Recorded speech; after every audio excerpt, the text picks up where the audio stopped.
सबसे पहली बात जो मैं रखना चाहूँगी, जो सत्ता पक्ष है वो जिस तरह की भूमिका बना रहा है कि विपक्ष लोग आरक्षण के साथ नहीं है, महिलाओं के आरक्षण के साथ नहीं है, जिस तरह की भ्रांति और भ्रम फैलाने का काम कर रही है सत्ता पक्ष के लोग, तो मैं उन लोगों से कहना चाहूँगी कि 2023 में जब नारी शक्ति वंदन अधिनियम बिल पास हुआ था तो पक्ष और पूरा विपक्ष एक साथ होकर इस बिल को हम लोगों ने पास कराया था और ये सर्व सहमति के साथ पास हुआ था। लेकिन जो ये अब संशोधन लाया जा रहा है तो आखिरकार सरकार क्या चाहती है? क्या सरकार वाकई में महिलाओं का सशक्तिकरण चाहती है या इस विधेयक को लाकर, इस संशोधन को लाकर वो खुद के सशक्तिकरण के तरफ काम कर रही है? जब 2023 में विधेयक आया था तब स्पष्ट रूप से लिखा गया था कि जनगणना होगी और समाजवादी पार्टी का ये पक्ष था कि जातिगत जनगणना हो। और कल होम मिनिस्टर साहब ने भी ये बात कही है कि जनगणना कराएंगे, अभी वो घरों की गिनती कर रहे हैं, पिछले 3 सालों में खाली वो घरों की गिनती कर पाए हैं। तो जनगणना होगी, जातिगत जनगणना होगी, उसके बाद परिसीमन होगा और आरक्षण लागू होगा। तो सभी लोग इस बात से सहमत थे। लेकिन 2024 में जब भारतीय जनता पार्टी की सरकार आई और पूर्ण बहुमत की सरकार नहीं पा पाई, सहयोगों के साथ लाई गई ये सरकार, तो जब ये सरकार आई तो 2024 में ही आपने जनगणना क्यों नहीं शुरू कराई? हमारा सवाल ये है। आपने लगभग 2.5 साल निकाल दिए, आपने जनगणना नहीं कराई, क्योंकि अगर जनगणना हो जाती तो आज हम परिसीमन की स्टेज में होते और आरक्षण 2029 तक लागू हो जाता। लेकिन आपकी मंशा ही नहीं थी कि 2029 पे महिलाएं आए और इस सदन में बैठे। अब अचानक ये जल्दबाजी क्यों दिखा रही है? 2026 में जहां अप्रैल का महीना चल रहा है तो लगातार जल्दबाजी क्यों दिखा रही है? सवाल इस बात पे भी होना चाहिए। तो ये सरकार जल्दबाजी, जो हम समाजवादी पार्टी का मानना है, वह इसीलिए दिखा रही है क्योंकि ये जो डिलिमिटेशन है, जो ये पूरी एक्सरसाइज है, ये सरकार एक हथियार के रूप में प्रयोग करना चाहती है खुद को सशक्त करने के लिए। हमने देखा कि कल गोगो हमारे सांसद कांग्रेस के, उन्होंने कहा कि किस तरह आसाम में डिलिमिटेशन कमीशन का प्रयोग ना होकर किस तरह वहाँ पे चुनाव आयोग जाके परिसीमन कर रहा है और जिस तरह से पूरी प्रक्रिया को अंजाम दिया और जो सेंसस यूज हुए उसमें वो 2011 के इस्तेमाल हुए। तो कहीं ना कहीं ये बहुत बड़ा प्रश्न चिन्ह उठाता है सरकार पे कि सरकार आखिरकार संविधान में संशोधन क्यों ला रही है, ये संविधान को क्यों बदलना चाहती है, ये क्यों चाहती है कि हमारा संविधान कमजोर हो और सरकार हमेशा सत्ता में बनी रहे। हमारे संस्थापक आदरणीय श्रद्धेय नेताजी ने जब उत्तर प्रदेश में पहली बार महिला आरक्षण लागू किया पंचायती राज में, तब जहां SC/ST महिलाओं को आरक्षण मिला, वही हमारी OBC महिलाओं को भी आरक्षण मिला और हमारी जनरल कैटेगरी की महिलाओं को भी आरक्षण मिला। अब समाजवादी पार्टी चाहती है कि इस आरक्षण में हमारी अल्पसंख्यक महिलाओं को भी आरक्षण मिले। आप क्यों आधी आबादी में बंटवारा करना चाहते हैं? आप क्यों नहीं चाहते हैं कि महिलाएं आगे बढ़े, हर वर्ग की, हर समाज की, हर धर्म की महिलाएं आगे बढ़े? आज हमारी यह मांग है कि आप OBC महिलाओं को भी आरक्षण दें और हमारी अल्पसंख्यक महिलाओं को भी आरक्षण दें। अल्पसंख्यक महिलाओं से तो किसी तरह का द्वेष, किसी तरह की चिढ़ है सामने बैठे हुए लोगों को, लेकिन मुझे पूरा भरोसा है कि जो हमारे यूपी के सांसद हैं भारतीय जनता पार्टी के, वो OBC महिलाओं के लिए मना नहीं करेंगे। तो वाकई में अगर आपको संशोधन लाना था, अगर आपको कॉन्स्टिट्यूशनल अमेंडमेंट करना था, तो आप इस बात का अमेंडमेंट करते कि आप OBC महिलाओं को आरक्षण देने का काम करेंगे।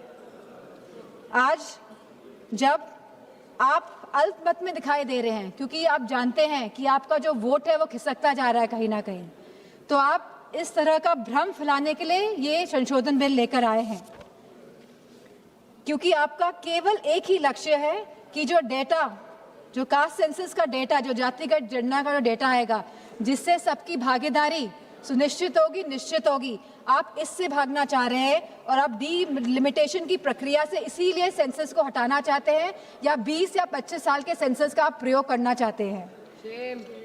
आप कहते हैं आप महिलाओं की हितैषी है, आप महिलाओं के बारे में सोचते हैं, लेकिन आज जब मैं यहाँ खड़ी हुई हूँ और जब पिछले कुछ दिनों पहले जब संसद चला और जब कैफ बिल आया, central arm forces police bill आया, तब आपने जो शहीद हुए, जिन्होंने हमारे देश के लिए बलिदान दिया, जिन्होंने हमारे देश के लिए जो शहीद हुए हैं, आपने उनको शहीद तक का दर्जा नहीं दिया। आपने उन शहीदों की महिलाओं के बारे में, उनके बच्चों के बारे में नहीं सोचा। आज जब ये आप विधेयक लेके आ रहे हैं तो हमारी मांग है कि उन महिलाओं के सम्मान के लिए आप उन शहीद जनों को, शहीद जवानों को शहीद का दर्जा दें और साथ में आप उन्हें पेंशन देने का भी कार्य करें। अब जब महिलाओं की बात हो रही है तो आंगनवाड़ियों को क्यों छोड़ रहे हैं आप आंगनवाड़ियों को भी, जो इतने साल से संघर्ष कर रही है, जो गांव-गांव में संघर्ष कर रही है, आप उनको भी उनका मानदेय बढ़ाने का कार्य करें। जहां आप सब वाकई में चाहते हैं अगर महिलाएं सशक्त बने तो आप उनकी शिक्षा में ध्यान दीजिए। अध्यक्ष महोदय, यूपी में तो गांव-गांव में स्कूल बंद किए जा रहे हैं, प्राइमरी स्कूल्स को बंद किया जा रहा है बिना कुछ सोचे, बिना कुछ समझे। और स्वास्थ्य के जो हालात हैं और जो पोषण की जो व्यवस्था है उत्तर प्रदेश में, मैं समझती हूँ पूरी तरह से उत्तर प्रदेश की व्यवस्था ध्वस्त है। और सुरक्षा और महिलाओं के सम्मान की तो बात क्या ही करी जाए। हमने देखा है जिस तरह हाथरस कांड हुआ, जिस तरह भारतीय जनता पार्टी के जो एमएलए सेगर जी का जो पूरा कांड हुआ, और लगातार जो उत्तराखंड में कांड हुआ, जब हमारे सांसद ने एक कविता कह दी तब तो विपक्ष दल की सब सांसदें खड़ी हो गई, उनका विरोध करने लगी, भरपूर तरीके से इन लोगों ने विरोध किया। लेकिन जब मणिपुर की घटना हुई तो कोई भी भारतीय जनता पार्टी के महिला सांसद खड़ी नहीं हुए। जब उत्तराखंड में 19 साल की लड़की को मार दिया गया, अंकिता भंडारी को, तब भारतीय जनता पार्टी की कोई भी महिला सांसद खड़ी नहीं हुई। पुरुषों से तो हमें उपेक्षा नहीं है, लेकिन कम से कम महिलाओं से तो हम ये उम्मीद करते हैं कि वो एटलीस्ट महिलाओं के लिए तो खड़ी हों।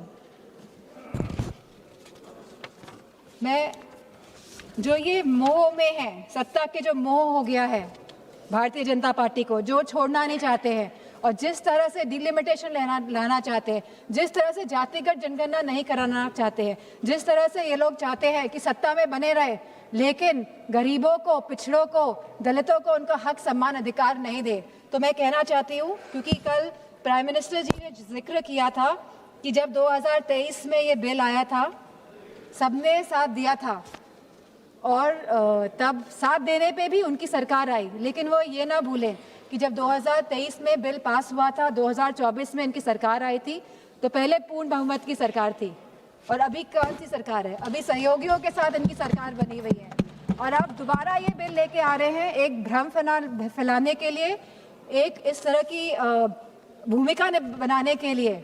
लेकिन अब जब 2029 में जब चुनाव दोबारा आएंगे तो मेरा पूरा मानना है कि भारतीय जनता पार्टी की सरकार जाने वाली है।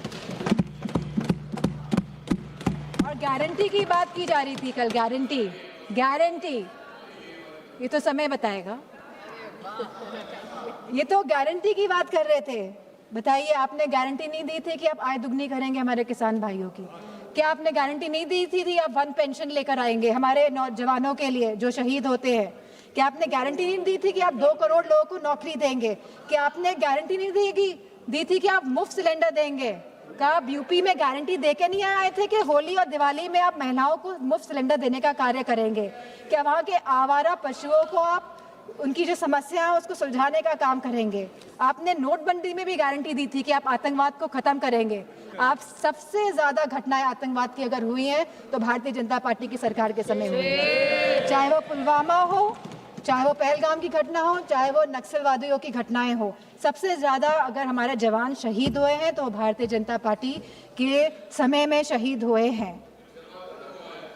नक्सलवाद खत्म हुआ लेकिन आप शहीदों को शहीद का दर्जा नहीं देंगे, पेंशन नहीं देंगे आप। और क्या बात करते हैं?